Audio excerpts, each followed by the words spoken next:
হবিগঞ্জ জেলার বাহুবল উপজেলায় দুই শিশুর ঝগড়াকে কেন্দ্র করে টানা ৩ ঘণ্টা ব্যাপী সংঘর্ষের ঘটনা ঘটেছে। এতে উভয় পক্ষের অন্তত অর্ধ শতাধিক ব্যক্তি আহত হয়েছেন।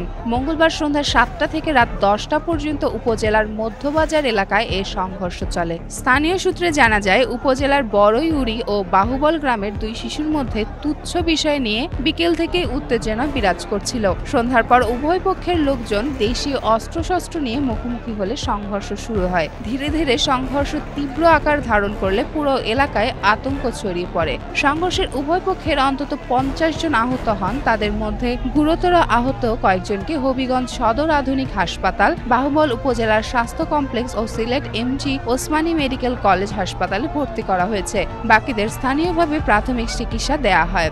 ঘটনার খবর পেয়ে রাত ১০টার দিকে সেনাবাহিনী ও পুলিশের যৌথ দল ঘটনাস্থলে গিয়ে পরিস্থিতি নিয়ন্ত্রণে আনে। বর্তমানে এলাকায় অতিরিক্ত পুলিশ মোতায়েন করা হয়েছে।